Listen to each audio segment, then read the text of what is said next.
Hi, and welcome to another narration, presented by yours truly, Cryptids Roost. Please be so kind as to throat punch the like button and smack the ass of the subscription button as well, and remember to tap that notification bell and then select all. That way you'll receive all notifications each time I upload a new video. I would like to reach out and say a huge thank you to those of you who have supported the Cryptidsroost channel financially. We pray the good Lord replenishes you abundantly, and to those of you who will later on. We pray the good Lord bless you as you do so. And also a huge thank you to everyone for always supporting the channel with your likes, comments and shares as well. It is all very much appreciated. God bless you all. So grab your coffee, sit back and enjoy the show. And don't forget, where fear is, happiness is not. Dying to Live, Part 4. This awesome series is written by getyaisha, a wonderful author over on Reddit. And if you'd like to read more of their works, the Reddit link to their profile will be below in the description. Sorry if this comes across as rude, but I'm not in the mood to do a recap. I'm pretty sure if you're here, you already know what's going on. If not, well, you know the drill. Go back and check the other posts. Now that's out the way, let's get to it. I sat there sandwiched between two very large, very angry looking bodyguards, while the old man stared at me. Closing my eyes and tilting my head back, I took a deep breath and sighed. What do you people want? I can't give it to you. I don't know how. What part of that don't you understand? The old man smiled and shook his head. No, Mr. Bishop, you're the one who doesn't understand. We won't allow you to hold the light. You are not worthy. Leaning back in his seat, he glanced at the gorilla sitting to my left. Mr. Bryce, would you please do the honours?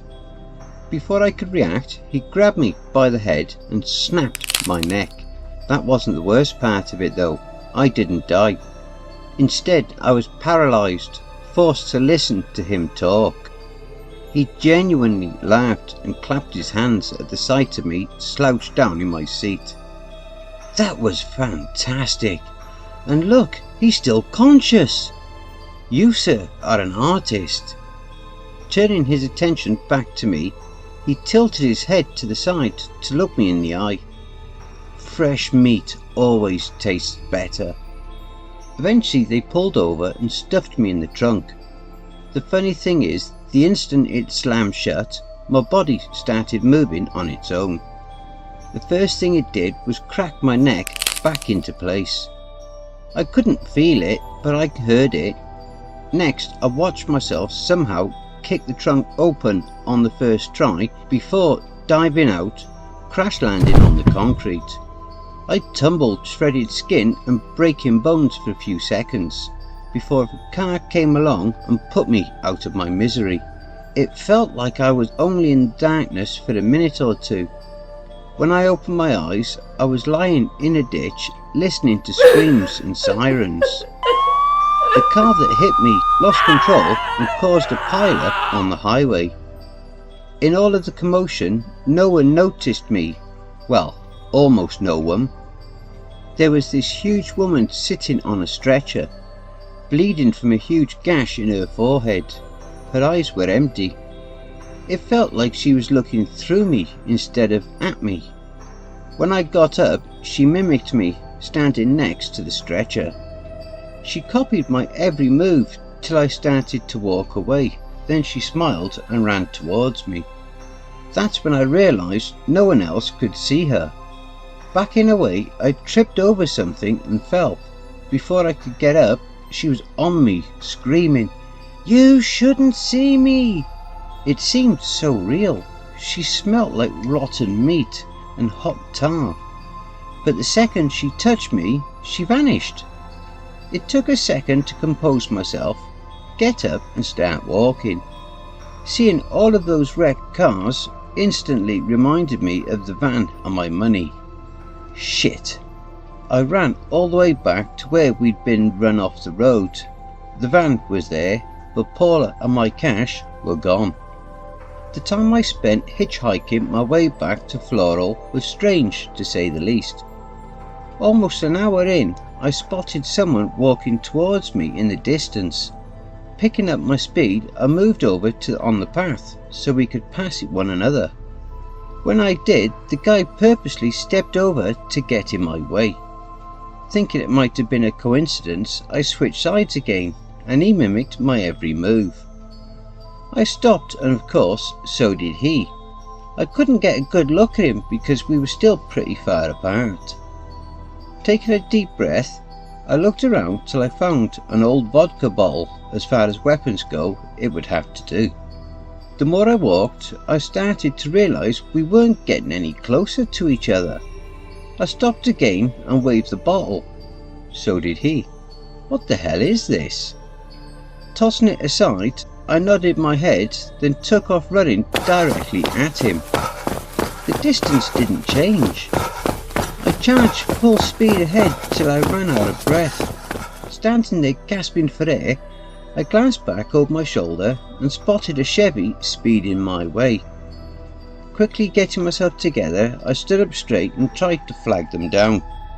It worked. Hopping in, the first thing I noticed was the smell. Smoke, not cigarettes or weed. It smelt like burnt rubber. Behind the wheel was a rough-looking guy with long dark hair. He extended a hand. "I'm Max. Where you headed?" I told him where I was going, and he agreed to get me close, but he wasn't headed in that direction. As we passed by the guy on the road, I got a good look at him and nearly lost my shit. It was me. He stood there glaring at me as we drove by, then vanished as if he'd never been there. Shaking my head, I settled in. "Thanks for picking me up. I'm Martin. If you don't mind me asking, what's that smell?" He shrugged his shoulders and told me he didn't smell anything. Judging by the look on his face, he was serious. Lighting up a cigarette, he offered me one. "What's up with your eye? Is that a fashion statement or what?" Taking the smoke, I shook my head. "Nah, it's kind of hard to explain. I don't really know what's going on with it." The conversation went back and forwards for a few minutes, then he told me he had a stop to make.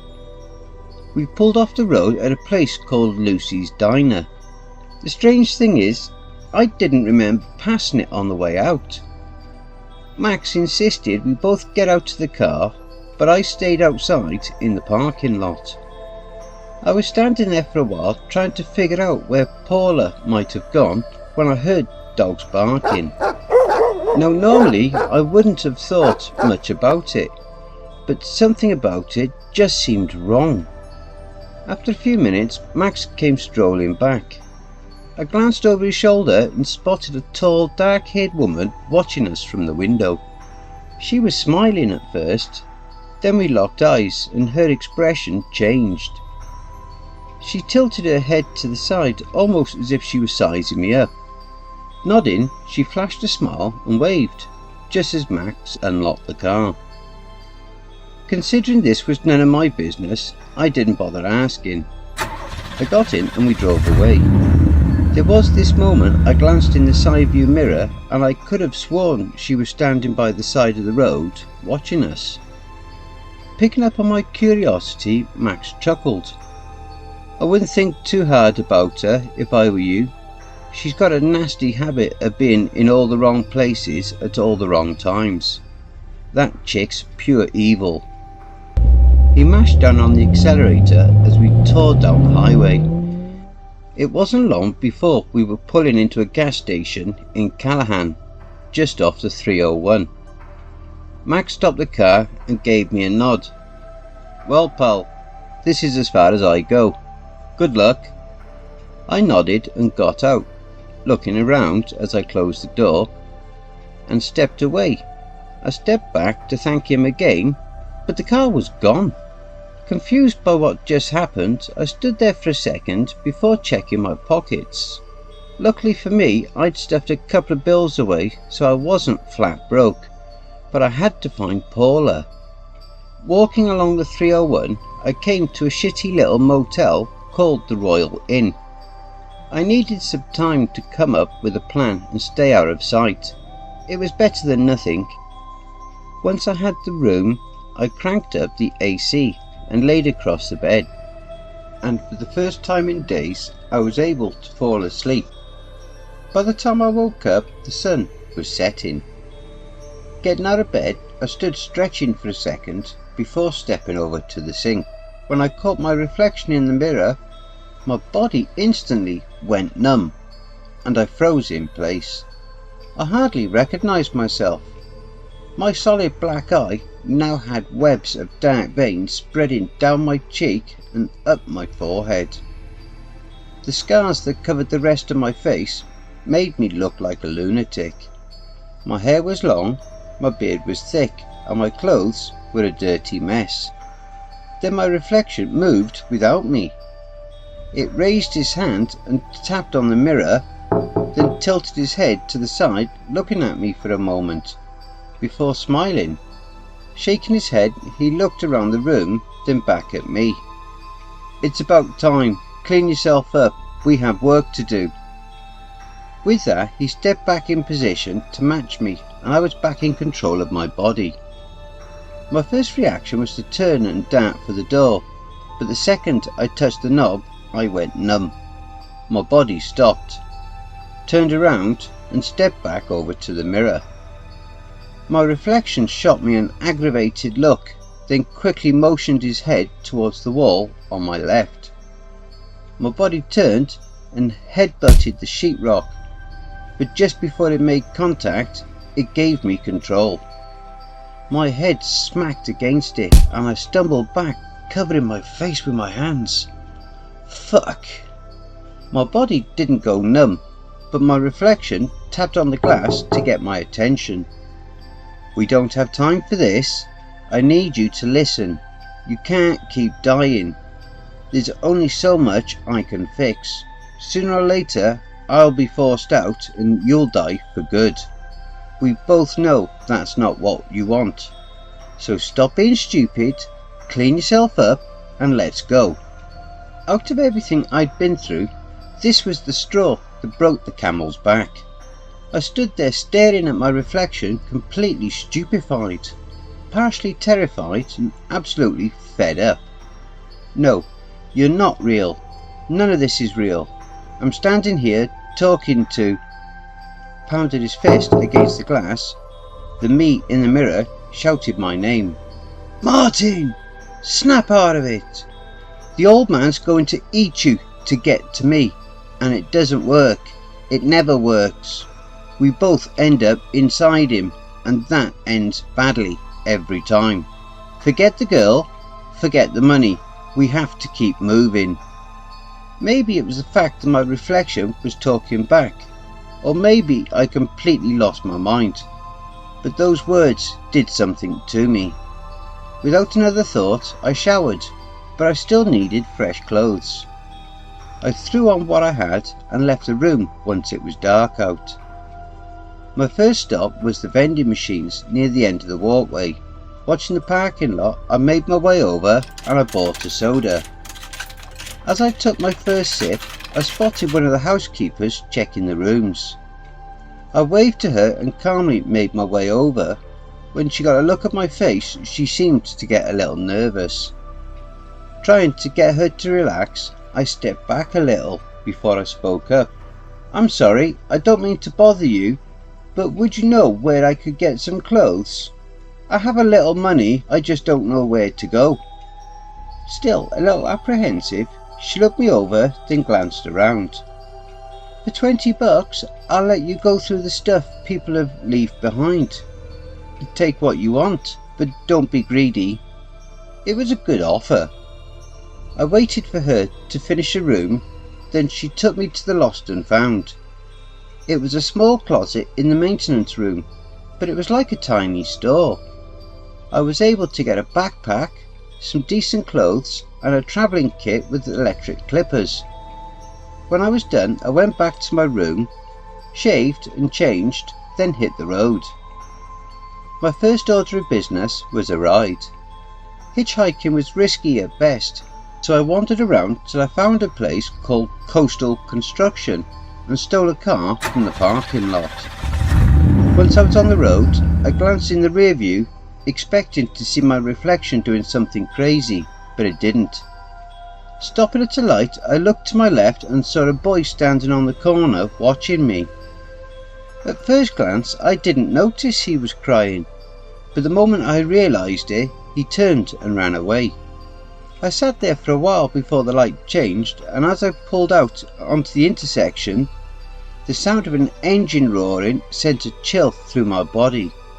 High beams blinded me just before the impact, then it was all a blur of flying glass and twisted metal. Tyres screeching across concrete and blasting dirt before I blacked out. I woke up chained to a wall in a small dark room. A blinking red light high in the corner told me there was a camera. Someone was watching. I wanted to yell, but in the history of hostages, I'm pretty sure demanding to be released has never worked. I waited silently in the dark for days before the lights finally came on. I don't know what I was expecting, but when the door opened, I was surprised to see a woman dressed in a maid's uniform pushing a cart. She came in and set up, and walked out without saying a word. As soon as she was gone, a man wearing a chef's uniform walked in and began setting up a cook station on the cart. The next person I saw was Mr. Bryce. He came in carrying a small table. Looking at me, he smirked, then placed it in front of me and set it for one before exiting.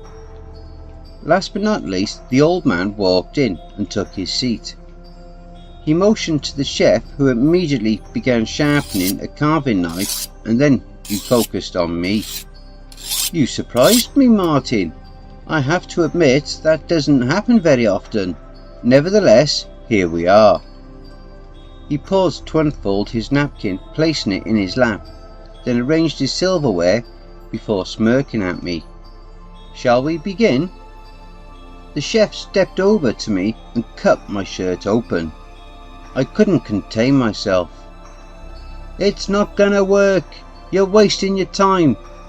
Eating me won't make you immortal." The old man shook his head. "I'm aware of that. I have no desire to live forever, but you cannot be allowed to hold the light. Unlike you, I'm willing to sacrifice for the greater good. Eventually, we will have the light, one way or another." He nodded to the chef, who stepped closer. I tried to get my hands on him, but I couldn't. Letting out an impatient breath, the old man called out, "Restraints!" The chains abruptly retracted into the wall, leaving me helpless. The chef then cleaned a section of my chest, shaved away the hair and cut into me. An unexplainable chill runs through your body when the blade goes in. Then comes the pain. I snarled and screamed till I was drooling, but it didn't stop him. He sliced away a palm-sized piece of flesh before displaying it to the old man. With an approving smirk, he motioned to the cook station and the chef went to work. Leaning back in his seat, he clapped his hands and the maid returned with a bottle of scotch, a glass and a cigar. She poured him a drink, then set the bottle on the table and neatly placed the cigar along with a cutter and a box of matches next to it before leaving. Raising the glass to his nose, breathing it in, he closed his eyes for a second before looking at me. "Here's to your health." He raised his glass to me and smirked before taking another sip. The smell of olive oil and butter slowly started filling the room. Shifting my eyes to the chef, I saw him tossing in garlic and rosemary just before the meat. The sizzle made my stomach turn. I wish I could say he did the cliché bad guy thing and revealed his genius master plan, but that's not what happened. Instead, he told me a story about a guy and his dog, and then ate his meal and left. I didn't see him again after that, but every night the chef would come in and cut more off me and then treat the wound to make sure I didn't bleed to death. On the third night, Mr. Bryce and the maid returned. As he stepped in, he called out, "Restraints!" And just like before, I was helpless. The brute stepped over to me and then clamped his massive hands around my face, forcing my mouth open so the maid could shove a feeding tube down my throat. She pumped a meaty looking paste in and then most of a bottle of water. The sensation was overwhelming. I struggled as much as I could, but his grip was inhuman. When they were done, the tube was removed and once again I was left in the dark. The chains went back to normal, which allowed me to sit. The only light in the cell was coming from the camera. I could hear screaming somewhere far off, and occasionally I'd hear people talking in the hall. Closing my eyes, I drifted for a second before the sound of someone tapping on the door snapped me out of it, and a voice whispered just loud enough for me to hear, "Are you awake in there?" I didn't know how to respond. For a moment I thought it might be in my head, till I heard heavy footsteps approaching, and whoever it was ran away. I waited, hoping they would come back, but they never did, at least not that night. The next day, when the chef came in, he didn't cut me. Instead, he and the maid cleaned me up, then shaved me bald, and when I say bald, I mean everywhere. Luckily, the maid did the more sensitive areas. At one point, I had a reaction to her face being near my happy place. Let's just say it was an awkward moment. When they were finished, they left quietly, but I could have sworn I saw the maid shoot me a little smile. In any case, once the door clanged shut, hours passed before I heard the tapping. The whisper called to me again. "Hey, if you can hear me, make a sound." Trying not to move, I spoke up. "Who are you?" The voice shushed me and I realised I was talking to a kid. By the sound of the voice, a young boy. "They are taking you to the house soon. Bad things happen there. No one ever comes back. He was cut off by the sound of someone yelling. "Hey, what the hell are you doing?" The boy tried to run, but it wasn't long before I heard him scream, followed by the meaty thwack of something heavy cracking against bone. Then a second of silence before more footsteps came racing in. One of them gasped, "Holy shit! Is that who I think it is? How'd he get out?" The first voice nervously stammered through his response. I didn't know it was him. What's he doing here?" The other guy, who I assume at this point was a guard, uttered something I couldn't make out, and then I heard a scuffle. Somewhere in the midst of them fighting, one of them pulled a gun and fired. A body dropped to the ground while I listened to panic breathing and the frantic footsteps followed by the sound of my cell unlocking. The door swung open and a guy dressed like a security guard stood in the doorway. The lights flickered to life, revealing his blood-splattered face as he stood there wide-eyed staring at me. Staying out of sight from the cameras, he turned and glanced up the hall before running away. A few seconds later, the red light on the camera went off and my chains released me. I don't want to waste a second thinking about it, so I got to my feet and rushed out into the hall. Checking the dead guard, I grabbed his gun. Lying a few feet away was the boy. His skull had been crushed. The sight of his lifeless body made me pause for a second, but there was no time to think. I ran. I took a few minutes to find my way out, but once I did, I was shocked. I was in a neighbourhood. By all accounts, it was your typical suburb. The door I'd come out of was so well hidden I could barely make out the edges of it against the wall.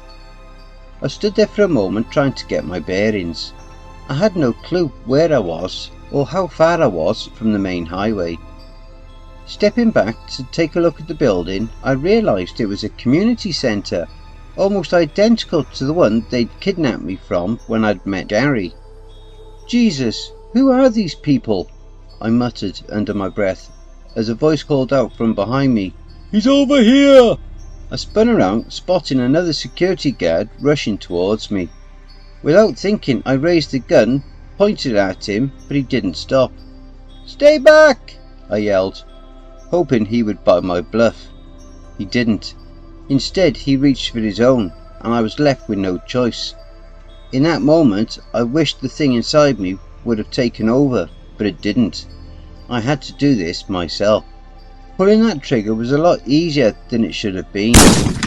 I used to think I would be conflicted in a situation like this, but there was no moral dilemma. It was me or him, and I chose me. Call it beginner's luck or divine guidance, but the shot blew his brains out and dropped him on the spot. Before I could wrap my head around what was happening, security cars came speeding down the street. Everything was happening so fast I barely had time to focus. Firing at the patrol car, I took off running through a nearby playground as they started shooting. Bullets zipped past my ears, dinging off the jungle gym and slides, while I did my best to not give them a clean shot. As I exited the opposite side of the park, another car raced up, stopping just short of me. Out of reflex, I fired through the windshield, and the driver slumped over the wheel, laying on the horn. I rushed the car, threw open the door, and pulled the driver out. He was gushing blood from a hole in his neck. He made gurgling sounds and a raspy wheezing noise as I dumped his body on the pavement, then got in and sped away, just as more cars came speeding around the corner. I made a hard right onto the next street and the rear car window exploded. I felt a bullet tear through my shoulder, causing me to lose control of the car. I swerved off the road and slammed into a parked SUV before coming to a stop. Slightly dazed from the impact, I glanced in the rear view and saw my reflection laughing hysterically, as if this was all a joke. "Fuck you! Why aren't you helping me?" Shaking his head and rolling his eyes, he smirked. "Fine. Duck." I did as he said, and more shots punched through the car. The instant they stopped, my reflection yelled, "Go! Go! Go!" I sat up and hit the gas, and the guards approached on foot. They peppered the car with lead. I didn't make it to the next street before I had to get out and run. Now injured and confused, I staggered across the pavement. Ahead of me there was a row of homes, and I couldn't tell if anyone was inside, but it didn't matter. I had to get off the street. The moment I stepped in the yard, security came barreling down the street, slamming on their brakes to stop before passing me up. Exhausted, I fired twice and heard the click of death. I was out of bullets. Dropping the now empty weapon, I raised my hands as the guards got out of his car, aiming at me while yelling, "Don't move!" I stood there watching him get closer, while radioing another unit. "This is car 6. I have the package in hand. Send transport." As someone responded to his call, I caught my reflection in the window of his car and heard my own voice in my head. "Damn it, if you want something done right." My body went numb and I almost smiled. When the guard was in reach, my hands jetted out so quickly he never saw it coming. In a flash, his weapon was on the ground and my hands were wrapped around his throat. He tried to fight me off, but there was no stopping what was about to happen. As his legs buckled, he dropped to his knees, still struggling against my grip. When his arms went limp, my right hand released his throat and then reared back and literally punched through his skull. It felt like a bolt of electricity surged through my body as the world around me started spinning. For some reason, I was fluctuating between being in control and watching the effect it had on me was nauseating. I felt bile rushing up my throat, and just when I was about to spew, everything went black. The smell of garbage and the feeling of something sitting on my chest greeted me. as I opened my eyes to see the night sky. I glanced down to see the biggest, ugliest opossum in the world gnawing on something sitting on me. It hissed and scurried away. Then I sat up and puked my guts out. I was in a dumpster. It took me a few seconds to climb out, and the minute my feet hit the ground, I heard a familiar voice. "Well, I'll be damned. Martin, what the hell are you doing here?" I turned around to see Teddy holding a bag of trash. Propping myself up against the dumpster, I sighed and shook my head. It's a long story. Don't forget, if you enjoyed that story, be sure to pop over to the author's Reddit profile and drop them a line, or even give them a glowing review. I'm sure they really would appreciate it. The link to their Reddit profile will be below in the description. Please be so kind as to throat punch the like button and smack the ass of the subscription button as well. And remember to tap the notification bell and then select all. That way you'll receive all notifications each time I upload a new video. Oh, and don't forget to share the video far and wide. This will all help with YouTube's algorithm and will help to promote this channel more. And don't forget to check out the merch store. The link will be in the description and also in the video thumbnail. And if you would like an honourable mention, send in a snapshot of yourself with your purchase and I'll feature it in one of the videos. I now have my very own subreddit community where you can submit any stories you've written. You can submit your stories or encounters either there or send them to cryptidsroost@gmail.com. If you wish to remain anonymous, that's fine with me. All the links are below. I also have a Facebook group, Twitter, Reddit, and you'll also find me on Discord. If you would like to support this channel and help make it grow, my PayPal is paypal.me/cryptidsroost. Again, that will also be below. And don't forget, where fear is, happiness is not.